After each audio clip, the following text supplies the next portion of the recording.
برای طراحی این مدل جادوکمه ما احتیاج به 2 تا الگوی جلو داریم. در واقع مدل غیر قرینه است.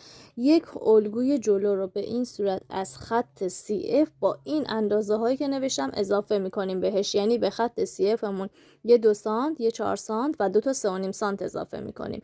برای جلوی بعدی به این شکل یک CF دیگه داریم. برای این قسمت که قسمتی است که دکمه دوخته میشه، یه 2 سانت و یه 4 سانت اضافه میکنیم. از این خط و این خط روی پارچه 1 سانت هم جای دوخت میذاریم. این قسمتی که قرار جادکمه بشه و مقدار بیشتری اضافه شده روی پارچه، وقتی که اینطوری دور تا دور الگو رو برش زدین روی پارچه این الگو رو برگردونید، یعنی پارچه به سمت پشت باشه و این الگو رو هم به پشت برگردونید و روی پشت پارچه بذارید. اما این الگو رو به همین صورتی که برش زدین روی پشت پارچه بذارید. پس چون مدل غیر قرینه هست ما نمیتونیم که دوتا رو از یک الگوی جلو استفاده کنیم و به صورت دلای پارچه برش بزنیم. بعد از اینکه الگومون رو روی پارچه گذاشتیم و برش زدیم، ما اینجا به ترتیب از این سمت، از سمت یقه یه 2 سانت داریم، یه 4 سانت، یه 3.5، یه 3.5 دیگه و اینجا هم 1.5 سانت جای دوخت گذاشتیم. اول میایم این 1.5 سانت رو به سمت داخل به این شکل تا میزنیم، خط اتو میندازیم که فیکس بشه.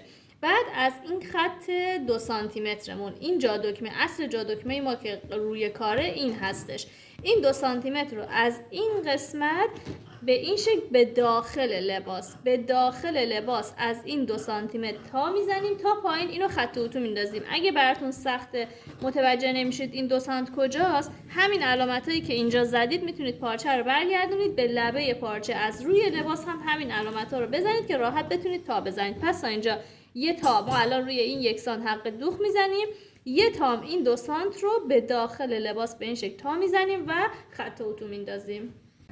خب بعد از اینکه 2 سانت اول رو به این شکل خط اتو انداختیم، حالا این خط دومی میشه 3 سانت. این خط 3 سانت یعنی اینجا 2 تا 3 سانت، این خط بین 3 سانت و 4 سانته. این خط دومی رو به این شکل باید تا بزنیم، یعنی تاهای ما حالت باد بزنیه. این خط 2 سانتمون رو که اینجا داریم، حالا این خط اولین 3 سانت، این اولین 3 سانت، این دومین 3 سانت، این اولین 3 سانت رو به این شکل به سمت داخل لباس تا میزنیم به این صورت تا انتهای کار. بعد اینو که به این شکل تا زدیم، خط اتو انداختیم تا پایین، 3 سانت آخری رو به این شکل میاریم به داخل. ببین همه تا رو دارم به سمت داخل لباس میزنم. پس اول ما یه 2 سانت اینجوری تا زدیم، بعد 3 سانت رو آوردم به داخل. این خط رولتمون روی خط رولت 2 سانتی هستش به این شکل و 3 سانت آخر رو دوباره تا میزنم به روی این به این صورت. این 1 سانت آخر به این شکل میره داخل، کار پاکدوزی رو انجام میده. یعنی اینجا اگه من سردوز زدم یا هر روش دیگه استفاده کردم، این به داخل میمونه، به این شکل میاد روی قبلی ها رو میگیره و بعد از اینکه کامل همه لایه ها رو خط اتو انداختم، این سمتی که 1 سانت حق دوخت واسه پاکدوزی داشته به این شکل که روی اینا قرار گرفته، از لبه این تا پایین کار رو چرخ میکنیم. وقتی که اتو کشی ها رو دقیق انجام بدیم، کار به این شکل هستش. این الان روی لباسمون هست، سمت راسته لباسه، این هم جادکمه لباسمونه که از پشت کار که بهتون نشون بدم، ببینید به این صورت حالت باد بزنی تا خورده قسمت جادکمه مخفیمون. برای اینکه این جادکمه رو بخوایم فیکسش کنیم، ما اینجا 1 سانت برای پاکدوزی گذاشته بودیم دیگه که به داخل تا زدیم.